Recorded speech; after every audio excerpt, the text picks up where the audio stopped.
We're here with Hadi Hotait, who is a journalist specializing in military and security affairs. We're at the Hiz-bull-ah Museum of Weapons. Behind us is this drone. Tell us about it.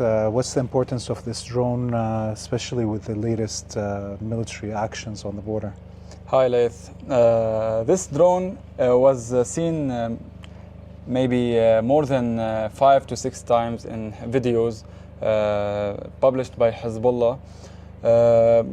They were mainly claiming the responsibility of attacks against Israel.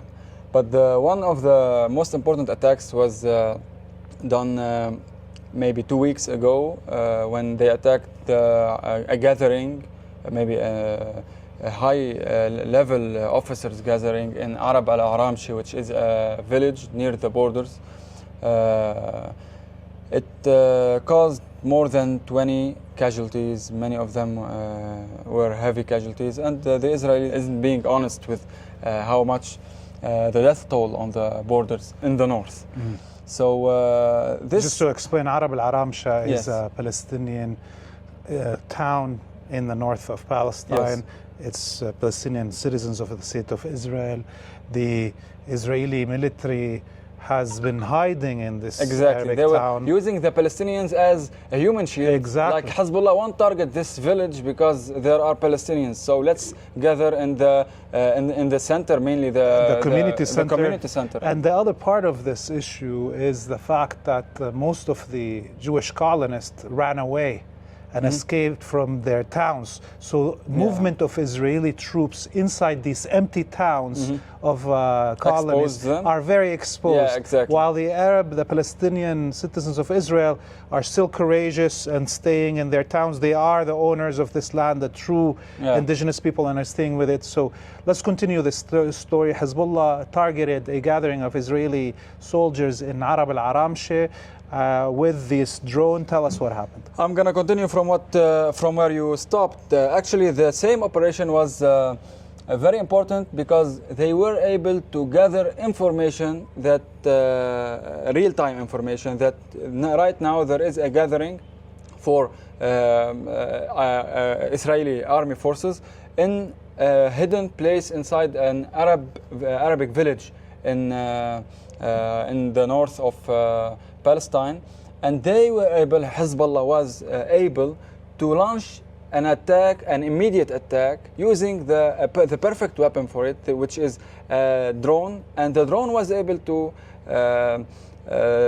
pass through the defenses, the electronic warfare defenses that Israeli usually they can cut any wireless connection near the border. This is what they were claiming before the war, and they were able to hit the target, and a very accurate hit. Yes. So explain to our viewers, you know, for the past 200 and somewhat days, Hiz-bull-ah has been targeting all the frontline surveillance and electronic warfare systems of Israel for now almost 7 months to a depth of 15 kilometers. That's all been cleared. How did that affect the actions of Hiz-bull-ah being able to actually hit their target so easily with such a, you know, tell us what's the name of this drone? This is Ababil-T. It's called by Israel Ababil-T. Alma Center, the famous Alma Center,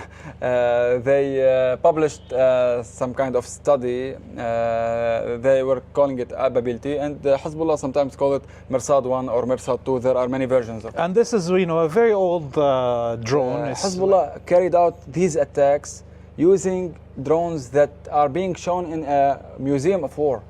So from my analysis, of course, I think that this is a clear message from the resistance in Lebanon that we are able to carry successful attacks and very important attacks that clearly hurt the Israeli military. You can see what happened in the aftermath of Arab al-Aramshi, for example. They were like shocked, like what happened, how could they done this? Even the Western some Western media covered this fact that the resistance in Lebanon hit an important target using a drone, and they thought that it was like a very expensive or very advanced drone, a new weapon. While actually the same drone is being exposed here in the museum, many versions of it. You can see all of these drones. Of course, these drones are not the same type of it. Many of these drones are for surveillance function. You can clearly see how they cannot, like there is no place for weapon on some of them. Maybe this drone can carry some load here, and some of these drones were later supplied by ammunition that can drop it from here. But these drones are suicide drones. They have a warhead that can carry up to 40 kilograms of TNT or explosive material. I don't know what explosive materials Hezbollah is using.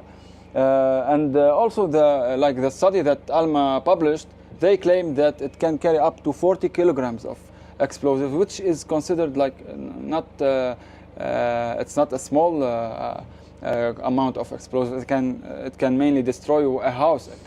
These types of drones are supplied with a jet engine. We haven't seen yet a drone that that is running in this war, a drone that is functioning with a jet engine. I don't. Maybe it was used, but I haven't seen one yet. Of course, a drone with a jet engine means it's more silent. It's silent and it's a lot faster.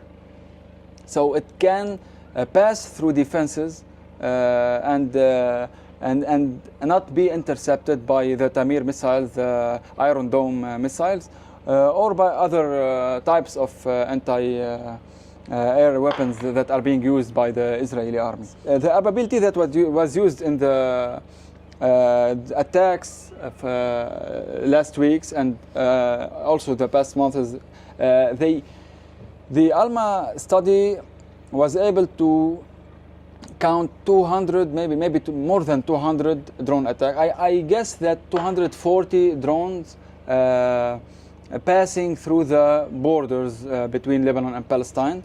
Not all of them, of course, were attack drones. So they were saying that there are two types of drones. There are drones that can maybe discover targets, and then there are drones that targets where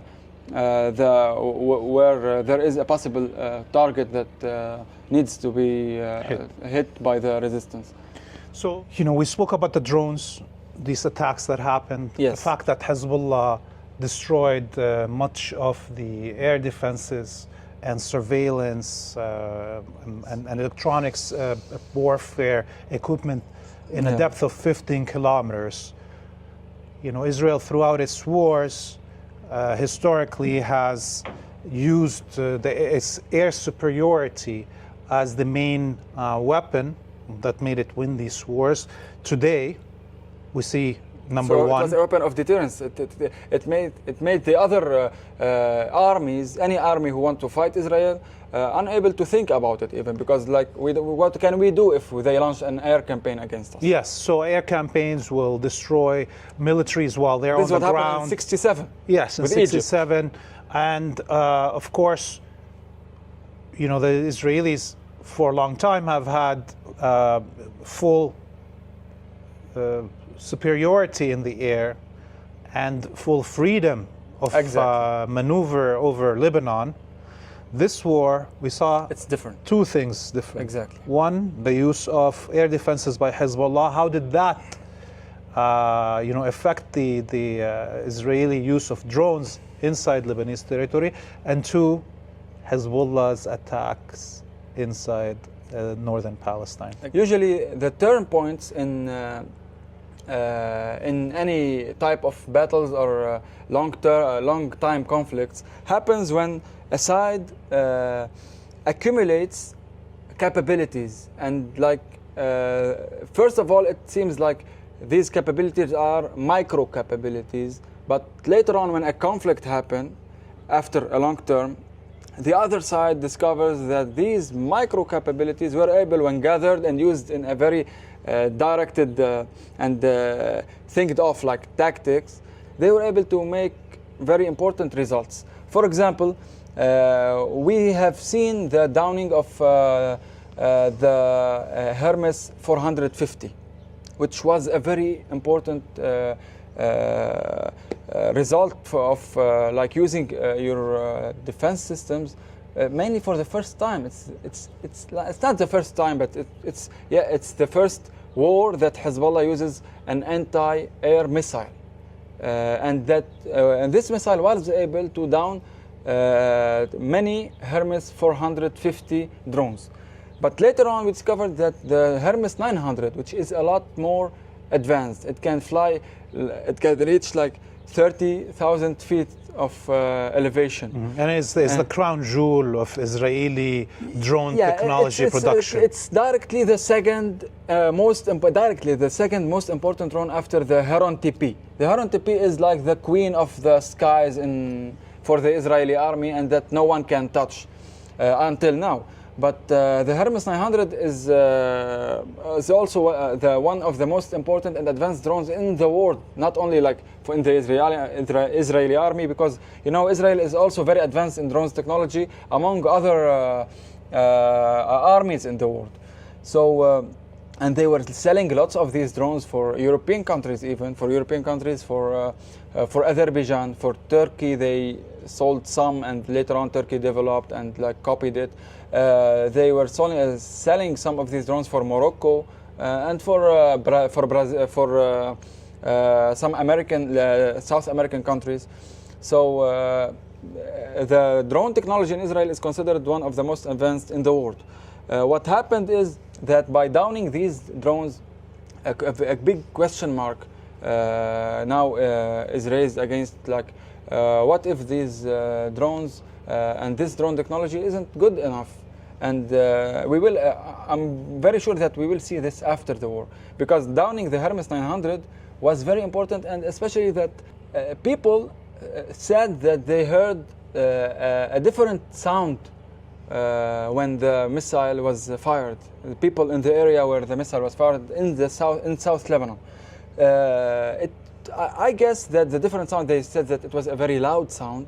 Maybe it's related to a supersonic anti-air missile. Yes, not the subsonic that was used before, what is called 358, that was seen in Yemen a lot before than Hezbollah used it. The Iranian 358 missile, different names between Hezbollah. So just for our viewers to understand a little bit about how anti-air missiles are used against drones, and how air defenses are used to counter them.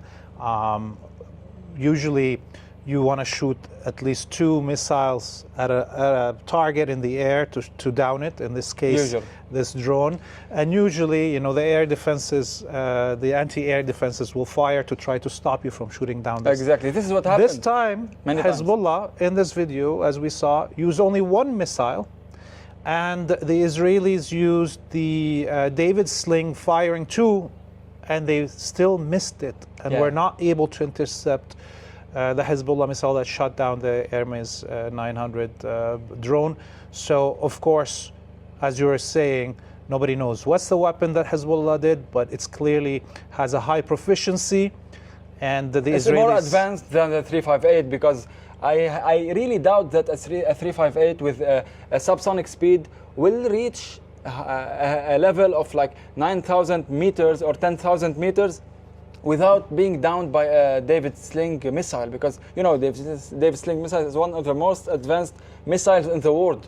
Yeah, it's comparable to the THAAD, American THAAD. Exactly. But as we saw with Iran's response to the assassination of its members and an attack on its embassy in Damascus, the THAAD system that was deployed in Jordan, along with all the Western air defenses to protect the Zionist colony, they all failed in front of the weapons that Iran has, and clearly Hiz-bull-ah has access to some of these they weapons. they didn't meet the expectations that Israel and the Israeli government and army usually raise to the people, to the population yeah. of Israel. So they say like it's 99.9% of accuracy. Usually, you hear these numbers, and many experts, even Western experts that are pro-Israel, say like, don't mention these numbers. There is nothing that can be very accurate like this in the world. So except if you're a chosen people, and you have the control of the hand of God. That's a different thing. That's not related to military analysis. But later on, it was mentioned by Israeli newspapers that the interception percentage reached like 70% at a maximum, and this was the first stage of of an attack. So if it was to be followed by a second attack, like second 300 missiles and drones, maybe the percentage would be like 20 or 30%. Clearly, Iran displayed, and showed everybody in the West that if it wants to destroy all the Israeli Air Force, its air bases, its air defenses, in a full-out war, it can do so in a few matter of hours of the beginning of this war.